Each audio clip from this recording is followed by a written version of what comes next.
Bienvenidos a los 41 tropiezos de la heteronorma en México. Hoy los acompaña su servidor Roberto Fiesco.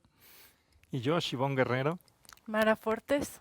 Nosotros somos los anfitriones de esta velada en la cual hablaremos de uno de los personajes más interesantes de la historia de la cultura nacional. Él es dramaturgo, poeta, funcionario público, restaurantero también, periodista, y es probablemente una de las figuras más notables de la cultura, precisamente no solamente por todos estos roles profesionales, sino también por ser una de las figuras más emblemáticas de la historia de la homosexualidad durante el siglo XX. Y él es, por supuesto, Salvador Novo, un gran nombre precisamente de la cultura. ¿Desde dónde lo podríamos abordar, Shivón? Uy, tantas preguntas que podríamos hacer. A mí me interesa una en concreto y es si eso no es un transgresor y si es un transgresor, si eso implica que es un revolucionario de la sexualidad en general. A mí esa me parece una pregunta central para este episodio.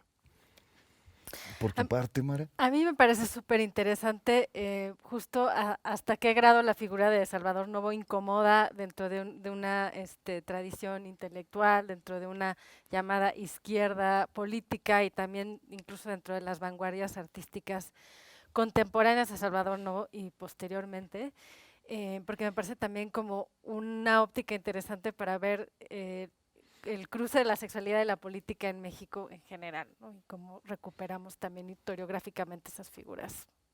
Muchas aristas, sin duda, ¿no? Me parece que es un personaje que da, en realidad, para muchísimos programas tocar cada una de las vetas de este personaje. Vamos a ver una cápsula justamente en torno a Salvador Novo y su relación un poco con los temas que hemos tocado de alguna manera y que seguiremos tocando a lo largo del programa.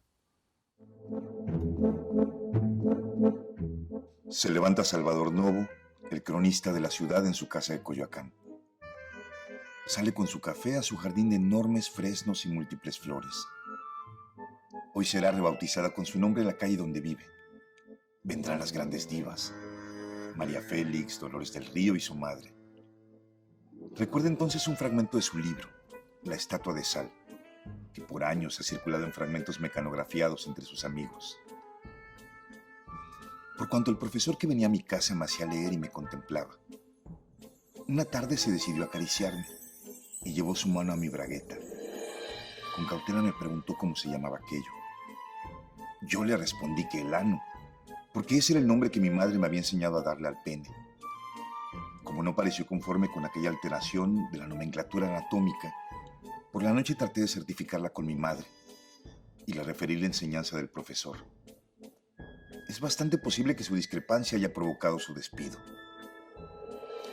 Ría a carcajadas. No cabe duda que la infancia es destino. Se enfrenta al espejo, hábito que cada día exige más valentía y arrojo. Mi vida sigue igual, amiga rara. Despierto hecho una birria, voy al baño y con productos Rubinstein restaño la perdida frescura de mi cara. Me marcho a trabajar. Si trabajara. El boletín del mes, año tras año. Luego voy a comer con el extraño ministro que la suerte me depara. Doy a veces mi clase consabida. A mi oficina soñoliento llego. Mi labor oficial quedó cumplida. Y a las dulzuras del hogar me entrego cuando ya mi clientela conocida me almidonó las tripas de San Diego. Pensar que sigue usando los mismos productos Rubinstein y sigue comiendo con extraños ministros. Ya ninguno de los dos dan los mismos resultados. Qué nostalgia por la clientela sandieguina. Pero hoy tendrá su calle, con su nombre en un muro de la ciudad. Su ciudad de la que es el cronista oficial. ¿Ya quién se acordará de aquel otro muro donde también fue inmortalizado por aquel monstruoso macho revolucionario? Diego Rivera. Ni quien entre ya la sed. Sin embargo, para pasar por su calle no hay que tocar ningún timbre ni pedir permiso. La maravilla de la urbanidad, triunfante sobre aquel rancio agrarismo. Cuando no quede muro sin tu huella, recinto ni salón sin tu pintura, exposición que escape tu censura, libro sin tu martillo ni tu estrella, dejarás las ciudades por aquella suave, serena, mágica dulzura, que el rastrojo te ofrece en su verdura y en sus hojas la alfalfa que descuella. Retirarás al campo tu cordura y allí te mostrará la naturaleza, un oficio mejor que la pintura. Dispone el viaje ya. La lluvia empieza. Tórnese tu agrarismo agricultura, que ya puedes arar con la cabeza. Ríe de nuevo a carcajadas. Que le pusieran los cuernos a él, el horrendamente irresistible maestro del régimen, fue una de las mayores conquistas de la revolución. Nuestra revolución. La urbana, letrada y nocturna. Cuántos amigos, cuántos andanzas. Cuántos amigos, cuántas andanzas. Cuántos atropellos y pendejadas se quisieron hacer en nuestra contra. Cuando nos quisieron correr a todos del gobierno. Jotos y no jotos por fifís. De todo como acervo de botica. En un crisol en forma de mortero, basofia de escritor, caca de obrero, cuánto puede caber en basinica. Al Comité de la Salud Pública que imparte un diputado reportero, al que no sea burro manadero, denuncia porque daña y porque pica. No temáis que la gente se equivoque, que si aprenden a hablar los animales, los denuncia la cola que les cuelga. Quedaremos de acuerdo en lo del bloque, pero obreros, ¿seréis intelectuales si el seso os anda en permanente huelga? ¿Cuánto talento y tiempo perdido en estas pendejadas? Lidiando con ministros, revolucionarios de escritorio, pensadores sin cerebro. Pude haber sido un gran poeta. De niño y aún de joven lo creí, lo soñé. Luego, la vida pervirtió mis dones y entorpeció mi sensibilidad. La poesía hacia los demás, la flor espontánea, dejó el sitio al fruto vano y amargo de la diaria prosa. Fuga, realización en plenitud, canto jubiloso de amor, escudo innoble. Todo esto ha sido para mí la poesía. En ella, ahora que no me atrevo a abordarla, me refugio. Cuanto en ella tenía que expresar, ya lo he dicho. Y sin embargo, como en mi viejo poema, siento que la poesía no ha salido de mí. Mis amigos dirán de mí que, como en muy pocos casos, en el mío es perfecta la unidad entre persona y literatura, entre frivolidad y lecciones de abismo, entre operaciones de sobrevivencia anímica y decisión de sacrificar la gran obra, para la cual me hallé especialmente dotado, por el placer de verme a mí mismo, el expulsado, el agredido, en el rol del gran espejo colectivo. Y también ahora me veo siendo calle. Mis detractores, extensiones de aquel puritanismo nacionalista y machín, dirán seguramente que tuve mucho talento y mucho veneno, pocas ideas y ninguna moral. Y su moral y sus ideas, ¿para qué las quería? Dirán quizás también que ataqué a los débiles y adulé a los poderosos, que no servía creencia o idea alguna, que no escribí con sangre sino con caca. Y hoy en particular, hoy, me cago en todos, pasados, presentes, futuros, con mi ano que fue pene. Bueno, ahí está una probadita justamente del universo de Salvador Novo a partir precisamente de este retrato fantástico y de este joven personaje hecho por Manuel Rodríguez Lozano. Bueno, habíamos tocado, digamos, como varios puntos antes de arrancar y pensaba justamente en esto que comentabas, Mara, en torno a esta oposición probablemente entre el grupo Contemporáneos, al cual se adscribía gracias a la revista que fundó junto con otros compañeros de ruta y de generación como Villaurrutia, Pellicer, Golostiza, etcétera, y esta oposición en torno a la idea del nacionalismo, digo que en ese momento se vivía una enorme eclosión apoyada además fundamentalmente como proyecto estatal posrevolucionario. ¿Qué podríamos abundar mucho más por ahí? Exacto, bueno, yo diría propagandístico. Ok. Encabezado, bueno, siento, ¿no? Que Diego Rivera es como uno el machín icónico, Ujú. que difundía este nacionalismo, que en realidad era un nacionalismo también diseñado para, de alguna manera, aplacar el país después de la revolución. Y Siqueiros, pero me llamó mucho la atención, pensando también como en los ecos en el presente, que justamente Diego Rivera y creo que en algún momento insultó a Salvador Novo como fifí, ¿no? O sea, Ujú. como que lo volvió el Claro, prototípico fifí. Y siento que hay también este paralelo palabra muy entre, en boga, además, sí, ¿no? pero como un paralelo entre la izquierda que se dice izquierda, pero que quizá en cuestiones de moral o bueno, como que querramos llamarlo, es mucho más conservador que estos fifís que rechazan, ¿no? Ya sea por fallarle al nacionalismo, porque quizá tenían como un modernismo mucho más cosmopolita, Pero bueno, también está como tendencia constante que creo que hemos visto en otros episodios de el rechazo a a la sexualidad, ¿no? Que no, Bueno, directamente podemos decirle homofobia, ¿no? Digo, me parece que había una profunda homofobia y que justo el grupo de contemporáneos que además muy pronto llegaron a ser funcionarios públicos, de alguna manera también como que se convirtieron en enemigos a vencer, digo, o por qué están ellos en el poder, por qué están ellos detentando decisiones que culturalmente eran importantes, justamente en la formación de este proyecto nacional de cultura, ¿no? Yo, sobre ese punto, algo que creo que es la primera vez que tocamos en este programa es el cruce de sexualidad y raza, por ejemplo. Ujú. Porque el choque no solo se da en el ámbito, digamos, de la sexualidad, sino también de una construcción de identidad nacional sobre la cual el tema de la raza es uno de los ejes. Y lo digo porque si nos pusiéramos quizás muy estrictos o estrictas, nadie sería izquierda, porque los contemporáneos son hijos intelectuales de gente como Samuel Ramos, están muy cercanos a un José Vasconcelos, y en ese sentido sí son herederos de un proyecto cultural cosmopolita, pero que también sigue mirando hacia Europa y con una serie de connotaciones incluso de blanqueamiento de lo que tiene que ser la identidad nacional. Y por eso yo hacía esta pregunta, ¿es transgresor? Sí, sí lo es. ¿Es revolucionario? Y ahí es donde creo que vamos a tener una pregunta muy profunda, porque yo insistiría en que de alguna manera el choque que se está dando es un choque entre dos distintas maneras de querer subvertir un orden. Los contemporáneos creo que sí, en efecto, están tratando, sobre todo a alguien como Salvador Novo, no sé si la palabra la expresión salir del closet es adecuada, pero sin duda él es el primer homosexual mexicano que es abiertamente homosexual y sin ninguna culpa aparente o pública, digo, no sé si en la privacidad de su pensamiento la tenía.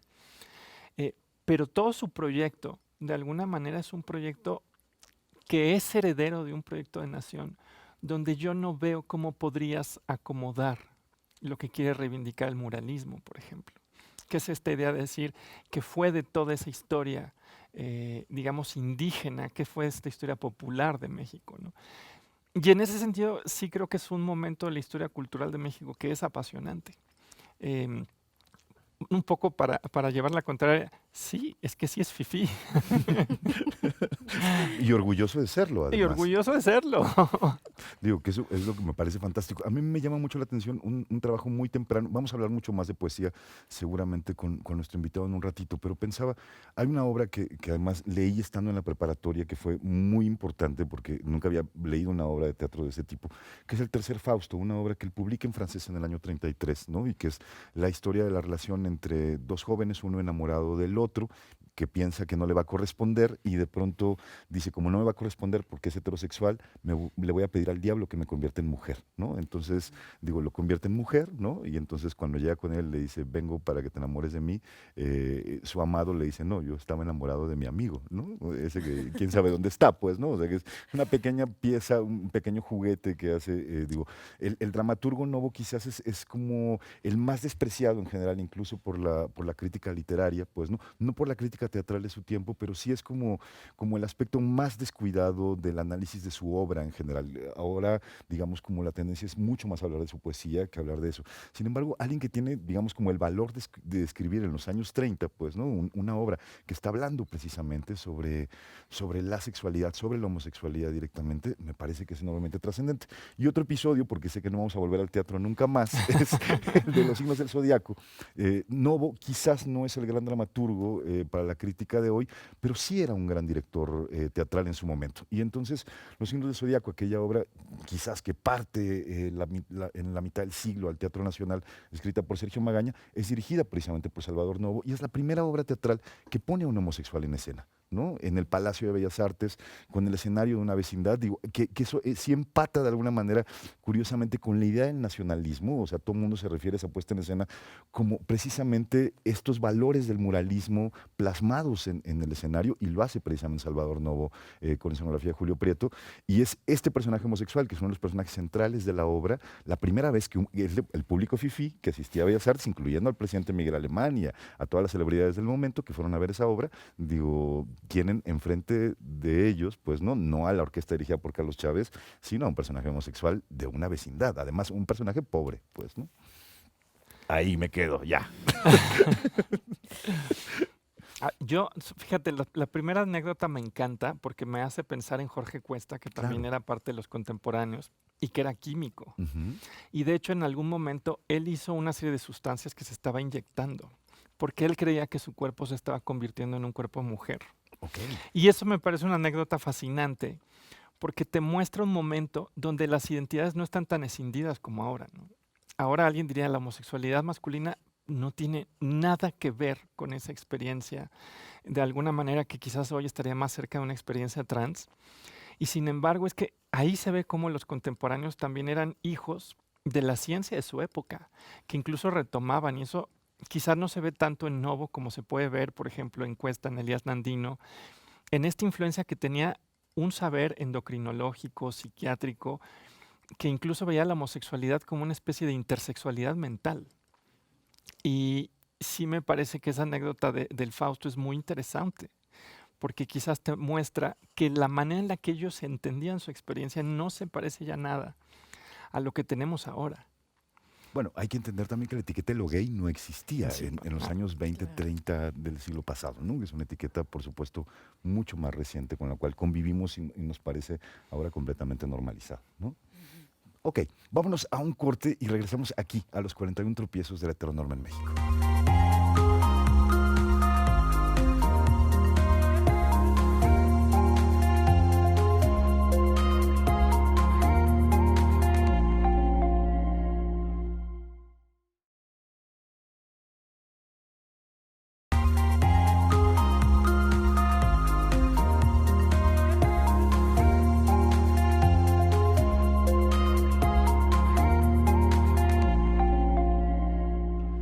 Bueno, estamos aquí de regreso en los 41 tropiezos de la heteronorma en México y la verdad es que tenemos un invitado de lujo.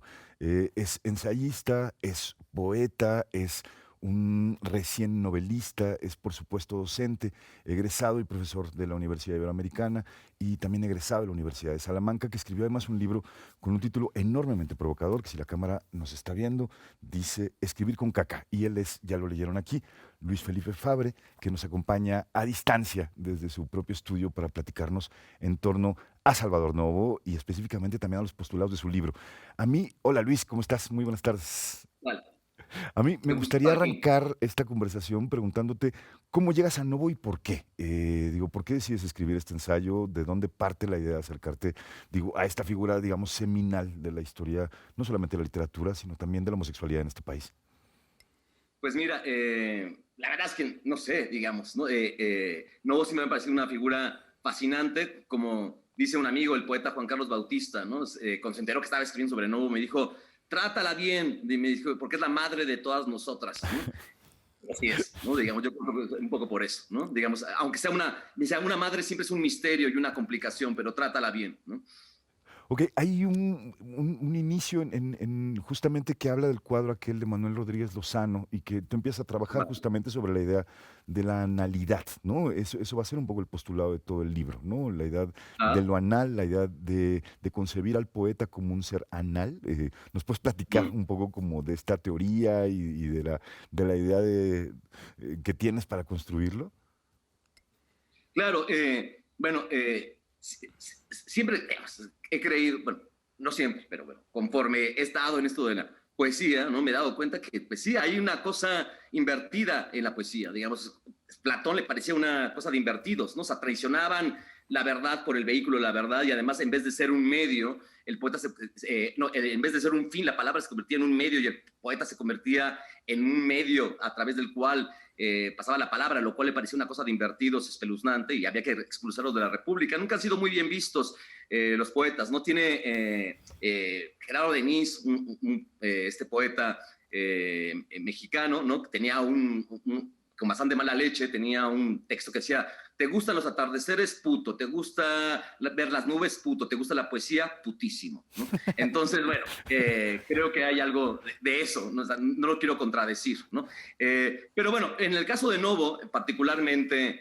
en este asunto, pues partió de una de un texto de paz, de una cita de paz, ¿no? Donde decía algo así, digo, cito de memoria, pero tuvo mucho dinero, tuvo mucho talento y mucho veneno, pocas ideas y ninguna moral, ¿no? Armado de adjetivos mortíferos, atacó a los débiles y alabó a los poderosos, no escribió con sangre, sino con caca, ¿no? Y cuando sobre todo esa última frase, no escribió con sangre, sino con caca, dije, de aquí soy, ¿no? Es decir, yo soy, digamos, finalmente producto de John Waters, ¿no? Digamos, de haber visto a John Waters a una edad inadecuada, ¿no? Dije, tratando de insultar o descartar a Novo, me parece que aquí dio justamente con una cosa que me parecía clave, justamente, ¿no? En algún otro momento también lo ataca de excrementicio, digamos, ¿no? Y creo que tiene que ver ahí, sin, digamos, de una manera inconsciente, digamos, con todo un asunto homofóbico, digamos, ¿no? Por más moderno que se hiciera paz, ¿no? Creo que justamente la elección de esos términos, digamos, ¿no? Suelen ser la asociación de la homosexualidad con la sociedad, ¿no? Pero bueno, digamos, como te digo, en un momento post-Waters, ¿no? Creo que ya no me funciona como insulto, sino como halago, ¿no? Y justamente por ahí traté de abordarlo, ¿no? Mara. Sí, a mí me parece interesante también, digo, y más ahora que mencionas a John Waters, porque en esta óptica que le colocas a Salvador Novo también tiene algo super punk, ¿no? O sea, es como esta figura que antes mencionábamos, ¿no? Fifí, o que se codeaba con el mundo de políticos, pero aquí es como un protopunk, ¿no? Es que me gusta mucho lo que estaban diciendo, ¿no? Pero yo creo que es protopunk, y es proto-divine, digamos, ¿no? Es decir, hay algo de Salvador Novo, digamos, con sus peluquines rojos y sus anillos. Hay una cosa de una estética de lo mal visto, ¿no? Digamos que ahora que en algún momento se llamó camp y después se llamó kitsch, digamos, ¿no? Pero hay una reivindicación de eso, ¿no? Paz le aterraba, digamos, el look de Novo. Y para Novo es muy importante la idea del look. Es un principio estético, digamos, ¿no? Y un principio estético que transgrede la estética elegante. Por eso me parece que a veces acomodarlos como fifís es demasiado cómodo, ¿no? Creo que están mucho más llenos de contradicciones, ¿no? De hecho, a Novo fue de los primeros que se empezó a interesar realmente por escribir sobre el arte popular, ¿no? Digamos, ¿no? O sea, sobre la lucha libre y todo ese tipo de cosas que luego Monsiváis, que aprendió muchísimo de Novo, digamos, lleva, digamos, como a otro espacio ya con los estudios culturales y demás, está tomado de Novo, ¿no? O sea, tuve la suerte de alguna vez de ir a una de las oficinas de Novo que estaba arriba del Hábito, lo que ahora es el Vicio, ¿no? Que estaba tal cual, y tenía ahí su colección de fotografías de luchadores dedicadas por él, digamos que luego en los 80s se retomó tanto toda la estética de la lucha libre y en los 90s y demás, pero Novo ya estaba fascinado por esa estética desde antes. Entonces, no es exactamente que fuera, o sea, sí, leían a Wilde y sí, les gustaba la poesía francesa y Novo sobre todo traducía del inglés y tenían también toda esa otra, ese otro panorama, pero también eran unos fascinados por cosas, digamos, en las cuales no se fijaba nadie más, digamos. Supongo que también tiene que ver con ser una sexualidad marginal que también veía lo que estaban fuera digamos, de lo que se consideraba alta cultura en el momento, ¿no?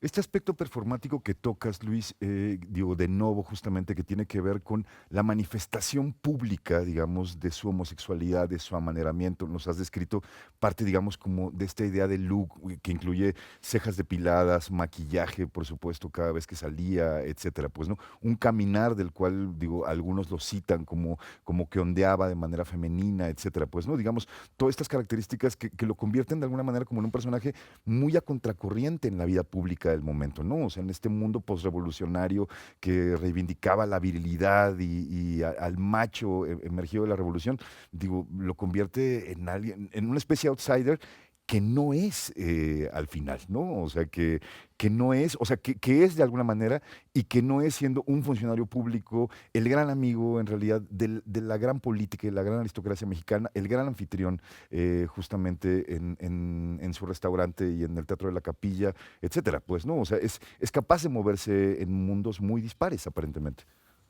Sí, creo que Monsiváis le aprendió mucho, ¿no? Nada más que Monsiváis ya después, Pero digamos, no era muy tenía. elegante Monsiváis, digamos. No, pero era muy preocupado por su look. Es decir, Ajá. era un look de mezclilla es decir, es como la negación de nuevo, pero de todas maneras dentro de la misma lógica de generar un look. Si hay alguien muy iconoclástico es Monsiváis. Si alguien reconocían en la calle era Monsiváis, digamos, ¿no? Como no me bañé, tengo los mismos jeans de hace y el suéter raído. Eso también es un look, ¿no? A diferencia del manicure perfecto de nuevo, ¿no? Y sus anillos y sus cosas, ¿no? Pero fíjate que incluso hacia el final, digamos, con todas las siempre fue muy contradictorio, ¿no? Y creo que se lo vuelve un personaje, pues, riquísimo, y también difícilmente santificable, lo cual me encanta. Creo que él siempre se negó un poco a esas beatificaciones, aunque le encantaban los halagos públicos, que le nombraran la calle y todo ese tipo de cosas, ¿no? Pero hay una anécdota casi final, ¿no? Ya cuando era este personaje de la alta sociedad, amigo de María Félix y de Dolores del Río,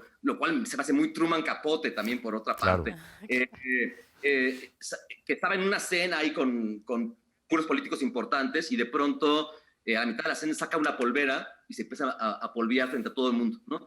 Entonces alguien le dice, oye, ¿por qué hiciste esto?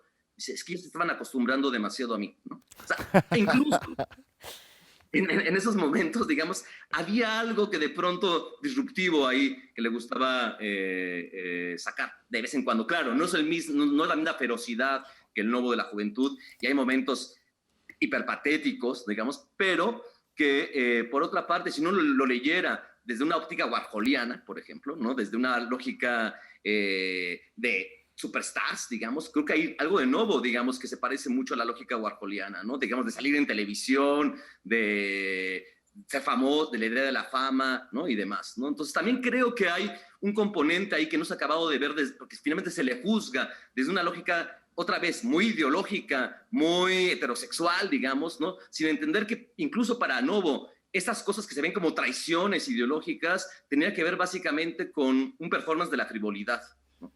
Es decir, frente a la idea más progresista, digamos, de que uno tiene que tener principios políticos y ser fiel a esos principios y ese tipo de cosas, creo que hay algo en Novo, digamos, que su comportamiento tiene que ver más, digamos, con ese principio de loca, digamos, de que va a frivolizar absolutamente todo, ¿no? Y te estás refiriendo, perdón, al 68, por supuesto, que es probablemente la anécdota que le cuesta un poco como el prestigio posterior en la historia, incluso literaria de este país. O sea, claro, no le niego, digamos, es decir, no niego la gravedad un poco del asunto, que además, por otra parte, creo que ha sido, digamos, un poco tergiversado también, digamos. ¿por qué nos Mi refieres sensación, un poco, refiéranos un poco a la anécdota, Luis? Eso estaría muy bien para la gente que no la conoce.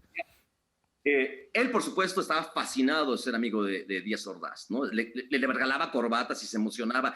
¡Ay, se puso la corbata que le regalé! Es decir, ese tipo de cosas, digamos. Y claro, y por otra parte también hay que entender de dónde viene Novo. Es decir, hay una parte de Novo que le tenía terror a todo lo que sonara comunista, izquierdoso y demás, digamos, porque él es hijo de la revolución, digamos, a él le tocó que mataran a su tío los revolucionarios. Entonces, todo lo que le sonara a la revolución le espeluznaba, ¿no? Digamos, ¿no? A veces es muy fácil juzgar, digamos, ¿no? Desde otro lugar, pero también la revolución, digamos, aunque haya hecho justicia, lo que quieran, digamos, ¿no? O no, digamos, porque también sabemos el fracaso de la revolución, digamos, ahí están todas las novelas de la revolución y demás para ver, echar un ojo a eso, digamos, pero el asunto es que a él le tocó que llegara, ahora sí, la bola a su casa y sacaran a su familia, es decir, pues no es que así como que dijeras, ay, me quiero adherir a esto, ¿no? Le tocó justamente ese otro lado de también, digamos, de que se llevaran a su padre preso y ese tipo de situaciones y mataran a su tío y ese tipo de cosas, ¿no? En fin, él tenía una fobia, digamos, ante la idea, digamos, de movimientos, masas, revoluciones y ese tipo de cosas, ¿no? O sea, el periodo de Lázaro Cárdenas para él fue infernal, ¿no? Y es decir, tenía un poco eso. Entonces leía con sospecha, aunque era maestro, digamos, y era amigo de los estudiantes y demás. O sea, tampoco es que tampoco quería que los mataran ni demás. Él escribía diciendo, hay fuerzas oscuras que los están moviendo, y digamos, cosas con las que uno puede absolutamente no coincidir. Yo no coincido. Pero también me parece, digamos, que le ganó lo loca. O sea, es decir, cuando tumban habían tomado, me parece que la preparatoria, ¿no? San Ildefonso, ¿no? Y los estudiantes, y a su caso, digamos, tumba el ejército esa puerta y sacan a los estudiantes y toman ese plantel antes del 2 de octubre, ¿no? O sea, esos comentarios. Luego dicen que fue un comentario a partir del 2 de octubre. No, no fue un comentario a partir del 2 de octubre, fue anterior a esto, de alguna en septiembre, me parece, ¿no? Y coincide esto con el funeral de León Felipe, al cual él va a Bellas Artes al funeral, ¿no? Muy arreglado, así, digamos, no sé qué. Y entonces entrando, un periodista se acerca, le pregunta, ¿qué piensa usted, digamos, de lo que acaba de suceder, digamos, de que acaban del ejército tomar la preparatoria? Y dice, no, o sea, no lo sabía, pero qué gran noticia, o qué manera de empezar el día, digamos, como me pareció que le ganó ahí como el comentario de frivolidad, que por supuesto los tiempos a lo mejor no estaban para soportar esa frivolidad, pero él yo que le ganó la idea de ser agudo, de ser malicioso ante todas las cosas, ¿no? Sobre el asunto. Por otra parte, es verdad que él estaba alineado con el gobierno, ¿no? Y que que quería ser amiguísimo de Díaz Ordaz, que se consideraba un amigo cercano de Díaz Ordaz, ¿no? Es decir, no hay que santificar ni purificar a no. Creo que eso también sería no leerlo y no entenderlo, digamos, ¿no? Exactamente. Ay, pues has dicho muchas cosas muy interesantes. Yo te quería preguntar sobre si todas estas, digamos, facetas de Novo han estado siempre con la misma visibilidad o si la representación de Novo ha ido cambiando. Y lo digo porque yo por lo menos mi interpretación es que a mí me tocó un Novo leído, sobre todo como un Novo queer.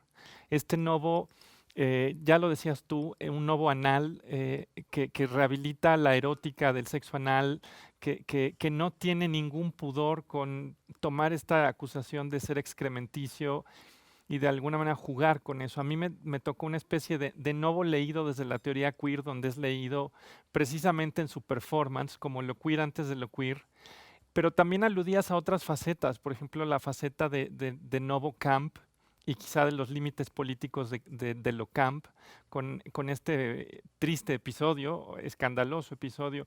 Y en ese sentido, la pregunta es, si es una figura que en algún momento cae en desgracia, es arrojado, digamos, a la idea de ser solamente un estereotipo de lo fifí, como traidor no solo a la masculinidad, sino a la revolución, a la nación, y luego es rescatada. Y no sé si nos podrías hablar un poco más de la historia, de cómo se dan las recuperaciones de Novo, porque sí tiene todas estas facetas. Creo que ha sido muy distinto ser contemporáneo de Novo, ¿no? Además que era muy malicioso, es decir, incluso pues hablaba pestes de sus amigos y demás, ¿no? Al pobre Villarruti le llamaba Cacarrutia y ese tipo de cosas, ¿no? Que además Villarruti sí era una muy buena persona. No era una muy buena persona. Era malvada, ¿no? Pero sí, supongo que sí. Supongo que en un momento histórico como el 68, o sea, es decir, las cosas no las puedes leer igual que con la distancia, digamos, ¿no? O sea, creo que ahora podemos rescatar ciertas cosas de nuevo que los contemporáneos de Novo no podían rescatar. Pero incluso he leído textos de gente que eran alumnos de Novo, que aunque le fueron a pedir firmas en apoyo a los estudiantes, y Novo les dijo que por supuesto que no, y que por favor se salieran de ahí, que lo recuerdan con un cariño enorme. Es decir, tampoco era ese monstruo, tampoco en que en algún momento se ha convertido, ¿no? Creo que sí cayó en desgracia, digamos, porque en un momento se convirtió en poeta oficial, el cronista de la Ciudad de México, ¿no? Y pues creo que en ese momento lo que le tocaba a las nuevas generaciones era romper justamente con lo oficial, ¿no? Afortunadamente, digamos, no me tocó ser uno de esos jóvenes. Creo que la figura de Monsiváis ayudó muchísimo, digamos, a una relectura de Novo de manera distinta, ¿no? O sea, creo el libro de Lo marginal en el centro es muy importante y sobre todo, me parece, la edición por ahí de los 90s de La Estatua de Sal, que es un libro único en el mundo. Es decir, que son las memorias sexuales de Salvador Novo de su juventud, ¿no? Y que retrata la vida homosexual en México, el periodo justamente de la revolución posrevolucionario y demás, ¿no? Y es un libro que no tiene parangón, me parece, en la literatura mundial. O sea, porque mientras está escrito un poco al tiempo del libro blanco de Cocteau, por ejemplo, pero este es de una impudicia y de, además de una cero culpa y además no está pidiendo ninguna reivindicación ni que lo perdonen ni que lo quieran. Es un libro básicamente gozoso, ¿no? Es como estar leyendo La Celestina, pero del siglo XX gay. Y es un libro que no se había publicado, ¿no? Estaba inédito, había rumores de que existía, se publica en los 90s, y yo creo que es el mejor libro de Novo, no sé. Entonces creo que la aparición justamente de La Estatua de Sal permite que unas nuevas generaciones lean, digamos, y además con una obra, con ese libro totalmente inusitado. No hay otra cosa así en la literatura de la primera mitad del siglo XX, digamos, bueno, sobre todo los primeros 30 años del siglo XX, 40 años del siglo XX, con esa cosa, con esa sexualidad descarnada y gráfica digamos, que ningún europeo estaba haciendo una cosa así, digamos, ¿no? Entonces, pues ante eso, creo que ya habían pasado suficientemente tiempo del 68. Curiosamente, también es el tiempo que se vuelve a leer a Elena Garro, otra que cayó en desgracia con el 68, claro, digamos. Y es el momento de rescate también de Elena Garro. Creo que en los 90s es como un momento donde se pueden retomar por distintas vías a estos autores que en el reacomodo histórico y cultural del 68, que implicó el 68, pues habían caído un poco en la sombra, más sus propias historias, ¿no? Pues ahí está, digo, sin duda La Estatua de Sal, ahí coincido plenamente, probablemente sea el libro más conocido justamente de Salvador Novo, también digo por las ediciones recientes, hay una edición actualmente en el mercado y esta edición del 98 del que nos habla Luis, pues sí está refiriéndose justo a un texto escrito en 1945, si no me equivoco, ¿no? Que es lamentablemente inconcluso probablemente cuando Novo decide aceptar un cargo público invitado por Chávez al Instituto Nacional de Bellas Artes, entonces lamentablemente estas memorias no continúan, que hubiera sido fascinante, o sea, lo que uno le pasa cuando lee el libro es que uno dice, ¿qué más pasó? ¿No? Digo, ¿qué seguía después de ser Las Locas de Donceles, L. Villaurrutia? Entonces, digo, se queda uno con muchas ganas de conocer muchas más historias y como dice Luis Felipe, un caso realmente único y extraordinario de la literatura nacional y pues sí, una nueva relectura probablemente del personaje Novo. Vamos a un corte y regresamos aquí a los 41 tropiezos de la heteronorma en México y regresamos a seguir platicando con Luis Felipe Fabre.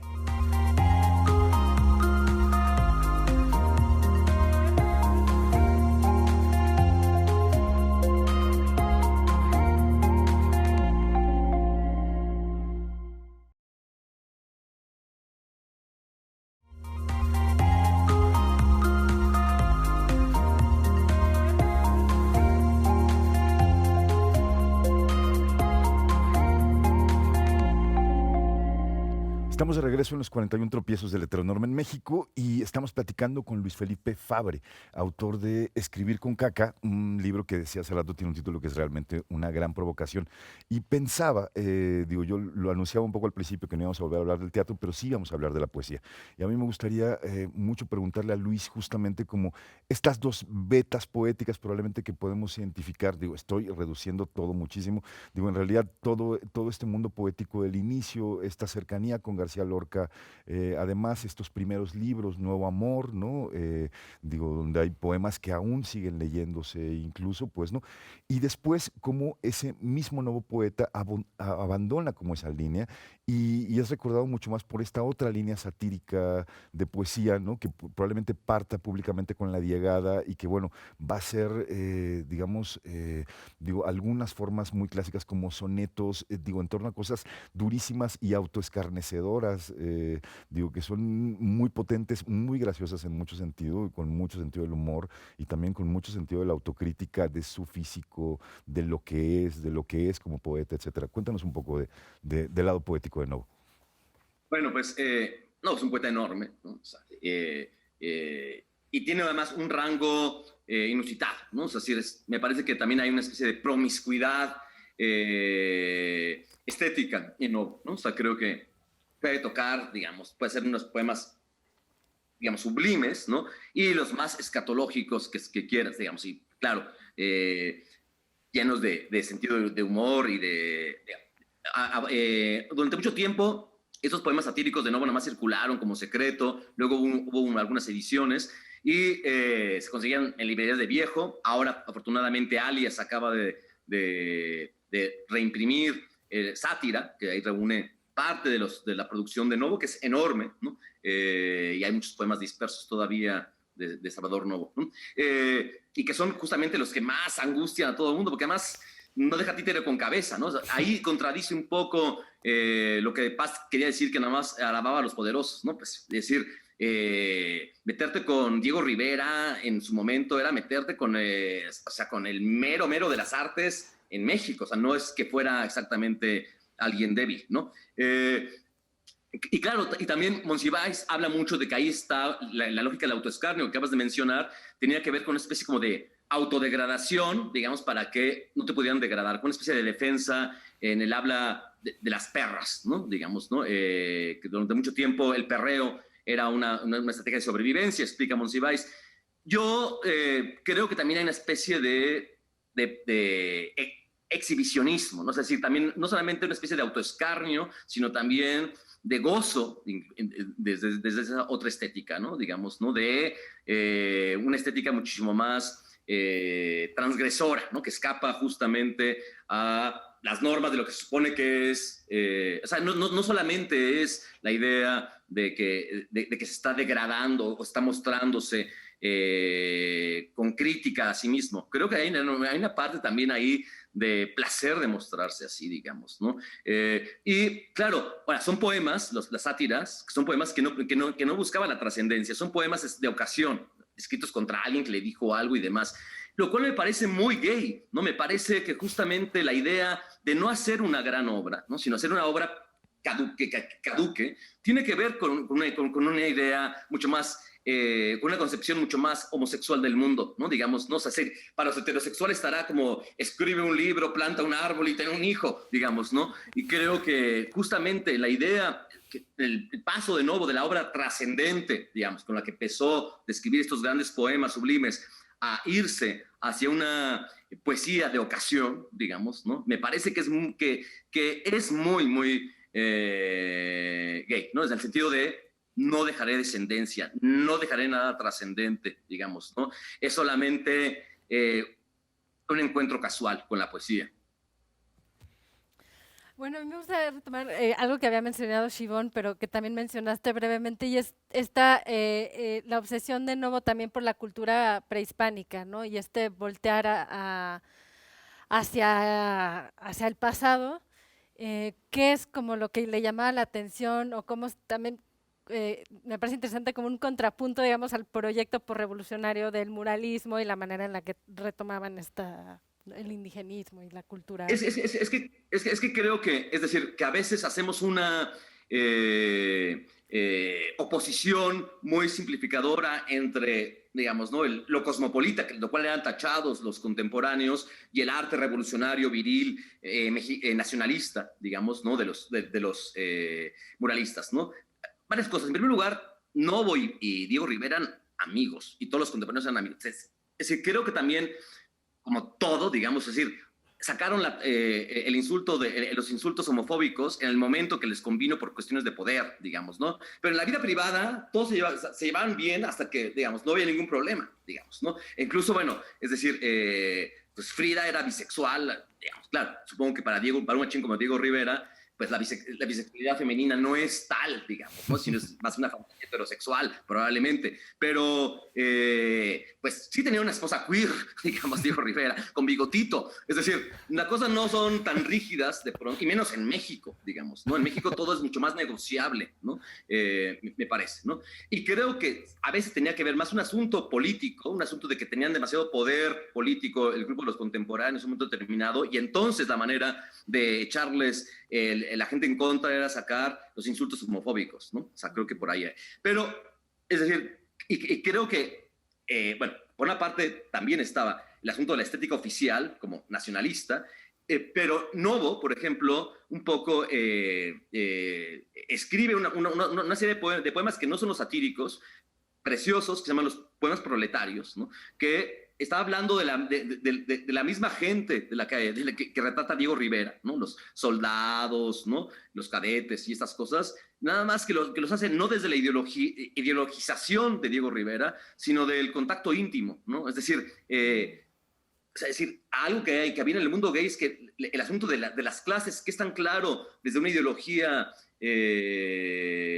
marxista o la que quieras, digamos, ¿no? Donde estás viendo como una lucha de clases, hay algo transversal en el mundo gay, o había, digamos, ¿no? Porque creo que estamos en otros tiempos y hasta esto está cambiando, ¿no? Donde los contactos humanos, digamos, transgredían clases sociales y ese tipo de cosas, ¿no? Y se encontraban en el espacio del encuentro sexual, digamos, ¿no? Sin importar la procedencia, digamos, ¿no? Esta cosa que ahí tenían ahí como si fuera el culmen histórico hacia el cual se dirigía la sociedad, digamos, ¿no? Sucedía en las camas de cualquier homosexual, digamos, ¿no?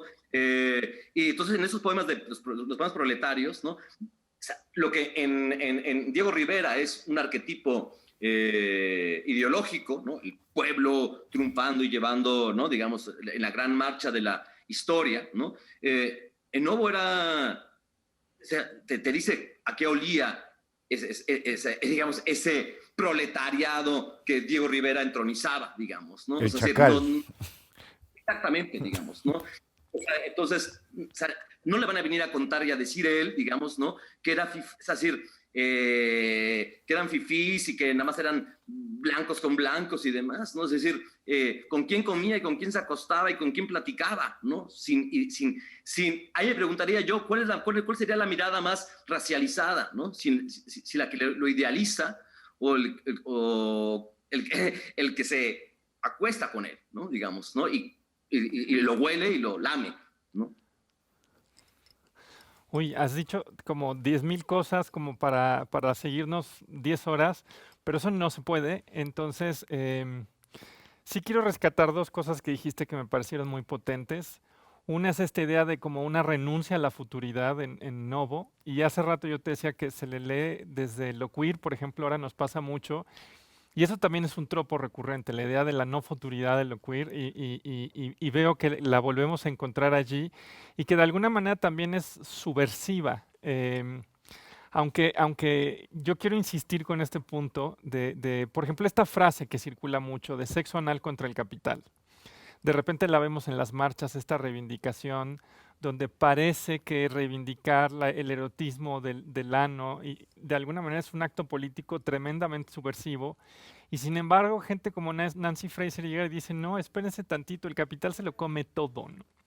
Entonces, un poco para presionarte, la insistencia que tengo es, si está bien, Novo está cerca el proletariado, pero no sientes que lo puede estar fetichizando, que ya justo Roberto sacó esta palabra que tiene tanta densidad del chacal, que en algún momento fue una figura que se rescata mucho y que ahora está un poco en crisis, porque la pregunta es si no es un deseo que está fetichizando precisamente al otro racializado. Entonces, un poco para presionar, yo querría saber qué opinas. Yo creo te digo eso. que Novo es un gran libertario y ahorita estaría cancelado si estuviera vivo, digamos, ¿no? Es decir, me parece, digamos, ¿no? Que estamos en una etapa muy, o sea, decir, a mí creo que Novo puede servir un poco también ante las nuevas moralidades y los nuevos puritanismos, ¿no? O sea, si más allá, digamos, de que se hagan visibles ciertas cosas, creo que estamos en un momento es decir, Novo se asume como un inmoral, digamos, ¿no? Y creo que la tendencia actual, digamos, incluso desde sexualidades disidentes, tiene que ver con una moral, ¿no? Es decir, es distinto encarnar antivalores que querer encarnar valores, ¿no? Y creo que eso hace cortocircuito de pronto con figuras como Novo, ¿no? Digamos, es decir, la transgresión antes era ir contra la moral. Ahora parece, digamos, que se te exige encarnar valores morales, digamos, ¿no? Y creo que ahí es estamos hablando de dos cosas muy distintas, digamos, ¿no? Lo otro tenía que ver con liberar el deseo, ahora tiene que ver con deconstruir tu deseo, ¿no? Es decir, ¿no? Entonces, estamos hablando de cosas muy distintas. Es decir, creo que le hemos metido demasiada bibliografía al sexo, ¿no? Bibliografía al sexo. Y en el caso de Novo, justamente se entendía el sexo como un acto de liberación, ¿no? No un acto de militancia, ¿no? Porque, claro, incluso, digamos, no podemos estar en momentos que se entiende que incluso la búsqueda del placer por el placer reproduce la lógica del capitalismo, ¿no? O sea, es decir, de trabajo-ganancia, ¿no? Básicamente tiene que ver con eso. No, creo que ahí sí es desde donde se le quiera mirar. Creo que es decir, que me parece, digamos, ¿no? Que estamos, por supuesto, en otros momentos y en otras cosas, pero yo pienso, yo soy de los 90s, de los 80, digamos, de los 90s, y para mí lo más importante es decir, que con mi deseo no se metan, digamos, yo defendía mis deseos, digamos, ¿no? Y lo otro me suena demasiado a catolicismo o a cristianismo académico, ¿no? Recuerdo una historia que Archibald Burns, el escritor y bueno, millonario, etcétera, filántropo y productor de cine, me contó alguna vez que se encontró a Salvador Novo un día, una noche más bien en la calle, y que había un policía que lo estaba golpeando, ¿no? Y entonces Archibaldo se acercó a defenderlo y Salvador Novo le dijo, no, no me defiendas, o sea, este es mi placer, ¿no? Y el otro se quedó, bueno, verdaderamente patidifuso de qué está pasando aquí. Y luego me contó que se lo había encontrado después y que el otro le dijo, no, no vamos a hablar de eso, solo no quiero que te metas ahí, ¿no? O sea, y el otro se quedó muy asombrado de que la fuente de su deseo era precisamente un acto que hoy diríamos un acto de violencia, ¿no? O sea, y sin embargo, yo como decía Luis, pues, ¿no? O sea, tenía que ver con la reivindicación íntima de su propia sexualidad, ¿no? Digo, muchas cosas que cuenta la estatua de sal ahorita se entenderían de abuso, ¿no? Claro. Él lo cuenta como fetiche erótico, digamos, ¿no? Es decir, no está diciendo, ay, yo tenía 15 años, 14 años y un chofer abusó de mí, digamos, y desde entonces me excita el olor de gasolina, ¿no? Es que lo que le pasaba a él, digamos, y se obsesionó con los choferes, digamos, ¿no? A lo mejor ahorita otra persona diría, me arruinaron la vida y demás. En el caso de Novo, entra a la lógica del placer, digamos, ¿no? Es decir, creo que sigue siendo un desafío Salvador Novo, incluso para los valores de nuestra época actual, lo cual me parece a mí fascinante. Creo que nos da muchas cosas que cuestionarnos y muchas cosas que pensar y otras posibilidades de vivir la sexualidad, digamos, ¿no? Siempre, porque siempre hay nuevas normativas, ¿no? Como decía Deleuze, siempre vendrán los nuevos curas, ¿no? Pues ahí está, creo que con el desafío Novo, ¿no? Que me parece una frase fantástica para terminar este programa, podemos agradecer a Luis Felipe Fabre su presencia aquí, que lean Escribir con Caca, editado por Sexto Piso. Muchísimas gracias, Luis, de verdad, por acompañarnos aquí. Es que justo platicar, se nos quedó la mitad que decir, ¿no?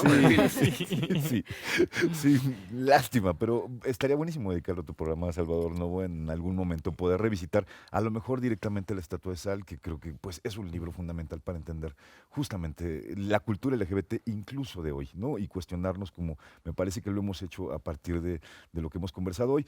Nos vemos por aquí en la próxima emisión de Los 41 Tropiezos de la Heteronorma en México. Muchísimas gracias por acompañarnos. Afortunadamente para mí, este programa va a hablar de cuestiones que tienen que ver con la transgresión de la heteronorma y no con una crítica, solamente una crítica de cine, sino también vamos a hablar de temas de sexualidad y por eso tenemos este episodio sobre Sergei Eisenstein. Estuve enamorado con locura 10 días. Luego, tuve lo que quise. Lamento terriblemente que no pueda describirte todo esto, tan increíble y sorprendente en los detalles. Que Eisenstein llega a México siendo una enorme figura del cine mundial, sin embargo no se había extendido, digamos, ni siquiera gran cosa, o muy poco más bien, su condición, por llamarlo de alguna forma, homosexual. Siento que es importante retar las interpretaciones quizá más anecdóticas sobre la importancia de su sexualidad, o las lecturas freudianas, ¿no? Sobre cómo se manifiesta su sexualidad en su obra, ¿no? Que tiende a ser como una lectura que o sublima o sustituye